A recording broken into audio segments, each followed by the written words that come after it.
영업인들에게 있어서 하기 싫지만 중요한 일은 어떤 일이 있을까요? 여러 가지 일이 있을 거예요. 그렇지만 첫 번째는 텔레폰 어프로치예요. 왜 TA가 하기 싫으냐? 거절이 예상되기 때문이에요. 여러분들 텔레마케터에 콜 대비 계약 성사율은 몇 %나 될 것 같아요? 여러분들 전화 많이 받잖아요. 그러면은 이게 몇 사람이나 계약을 할까 이렇게 궁금하잖아요. 업종에 따라서 차이는 있겠지만 평균적으로 약 2% 정도다라고 이야기를 합니다. 100명에게 전화를 하면은 2건 정도 판매를 한다라는 거예요. 제가 언젠가 TM 영업을 잘하는 영업인을 만나서 식사를 하면서 대화를 나눈 적이 있습니다. 제가 이분에게 영업 목표가 뭡니까? 라고 질문을 하니까 이 사람이 뭐라고 답변을 하냐면은 저는 거절을 많이 당하는 게 제 목표입니다 라고 이야기를 했어요. 영업은 확률 게임이잖아요. 거절을 많이 당하면은 계약 체결도 많이 된다라는 거예요. 당연한 이야기죠. 다 잘 아는 이야기죠. 그렇지만 이건 말이 쉽지 정말 쉽지 않잖아요. 그래서 제가 질문을 했습니다. 거절을 많이 당하면 힘들지 않습니까? 라고 이야기를 하니까 힘든데요.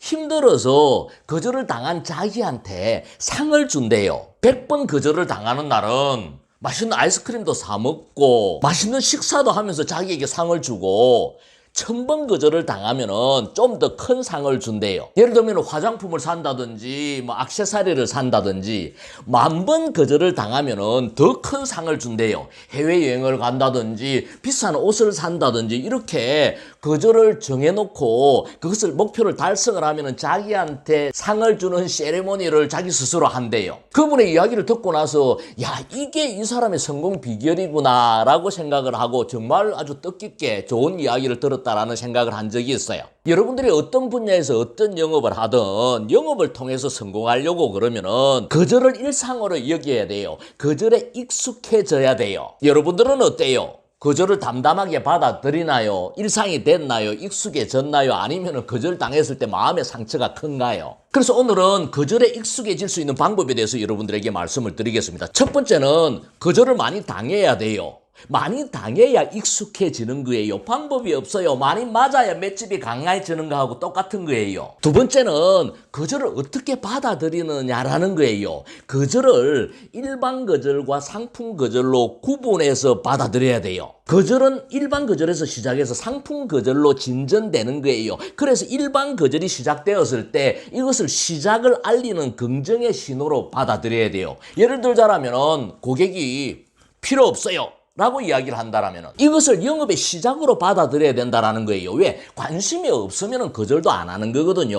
그래서 고객이 필요 없어요 라고 이야기를 한다라면 여러분들 마음속에서 언젠가는 이건 꼭 필요할 겁니다 라고 생각을 하는 거예요. 그렇잖아요. 우산이 지금 당장 필요한가요? 비가 오면 우산이 필요한 거예요. 보험이 당장 필요한가요? 만일에 아팠을 때 나이가 들었을 때 필요한 거예요. 이 세상에 필요하지 않는 것은 없어요. 언젠가는 필요해요. 차도 필요하고 화장품도 필요하고 건강식품도 필요한 거예요. 내가 그렇게 받아들이면 필요 없다라고 이야기하는 데 있어서 상처받지 않는다라는 거예요. 그 다음에 지출할 다른 우선순위가 있다. 다른 데 돈이 들어가야 되기 때문에 이 상품을 살 수 없다라고 이야기를 한다라면 여러분들이 지출할 순위는 언제든지 바뀔 수 있다라고 생각하면 되는 거예요. 그렇잖아요. 언제든지 바뀔 수가 있는 거예요. 시급한 것은 그 상황에 따라서 바뀌는 거거든요. 괜히 당신하고 엮이고 싶지 않다라고 고객이 생각하는 것 같다라고 느낀다라면 여러분들 마음속으로 나는 괜찮은 사람이야. 나는 당신에게 도움을 주는 사람이야 라고 생각을 한다라면 담담하게 받아들일 수가 있는 거예요. 분명한 사실은 이 일반 거절은 인격에 대한 거절이 아니라 세일즈에 대한 의례적인 거절이에요. 의례적인 거절은 의례적으로 담담하게 받아들이고 넘어가면 되는 거예요. 중요한 것은 상품 거절이에요. 세일즈 프로세스는 거절을 해결해 나가는 과정이며 그 종착지가 판매예요. 종착지로 나아가기 위해서는 상품 자체에 대한 거절을 해결해야 돼요. 여러분들이 유형의 상품을 판매하든 무형의 상품을 판매하든 어떤 서비스를 판매하든지 간에 고객이 하는 상품의 거절의 유형은 다양할 거예요. 먼저 여러분들 영업에 있어서 고객이 상품을 거절할 수 있는 유형을 먼저 한번 나열해 보시기 바랍니다. 예를 들자면 너무 비싸다. 왠지 신뢰가 가지 않는다. 다른 회사 상품이 더 좋은 것 같다. 디자인이 별로 마음에 들지 않는다. AS가 잘 안 될 것 같다. 납입 기간이 너무 길게 느껴진다. 해약한 것금이 너무 적은 것 같다. 유지 비용이 많이 들 것 같다라는 등등의 여러 가지 유형의 상품 거절이 있을 거예요. 예상되는 상품 거절에 대한 유형을 나열해 놓고 거기에 모범 답안을 만들어야 돼요. 자료도 참고하고 인터넷도 찾아보고 여러 가지 통계도 인용을 하고 사례도 인용을 해서 모범 답안을 만들었다라면 그것을 암기하고 거기에 감정을 실어서 나만의 화법으로 완성시켜야 해요. 그래서 상품 거절이 나왔을 때 내가 완성시킨 화법을 전개를 하면서 하나하나 해결해 나가는 거예요. 세일즈 프로세스는 거절을 해결해 나가는 과정이고 그 종착지가 판매다라고 이야기를 했는데, 그렇다면 고객이 거절을 하지 않는다라면 어떻게 해야 될까요? 고객이 거절을 하지 않는다라면 클로징을 해야 될까요? 하지 말아야 할까요?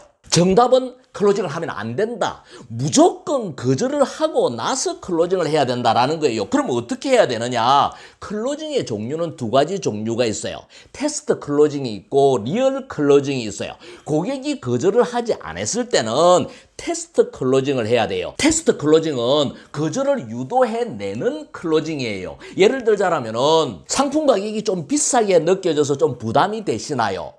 납입 기간이 좀 길게 느껴지십니까? AS가 잘 안 될 것 같아서 걱정이시죠? 이렇게 상대가 궁금해할 것 같거나 거절할 것 같은 질문을 던져서 그것을 유도해내고 내가 준비한 모범 답안을 제시하고 그 다음에 진짜 클로징, 리얼 클로징을 해서 판매를 종결해야 된다는 거예요. 여기서 내가 강조하는 부분은 뭐냐? 무조건 거절은 거쳐야 되는 과정이다라는 것을 여러분들에게 강조하는 거예요. 많은 상담을 하다 보면은 고객이 하는 거절의 유형은 의외로 유사하다라는 것을 알게 돼요. 간혹 새로운 유형의 거절이 나온다라면 다시 응대화법을 준비해서 대비하면 되는 거예요. 이 과정을 반복하다 보면 거절이 차츰차츰 익숙해지는 거예요. 강조하지만 세일즈 프로세스는 거절을 해결해 나가는 과정이고 그 종착지가 판매다라는 거예요. 일반 거절에서 상품 거절로 진전시키고 테스트 클로징을 통해서 고객의 거절을 유도한 후에 리얼 클로징을 통해서 판매를 종결한다. 이 프로세스를 잘 숙지하고 잘 활용해 보시기 바랍니다.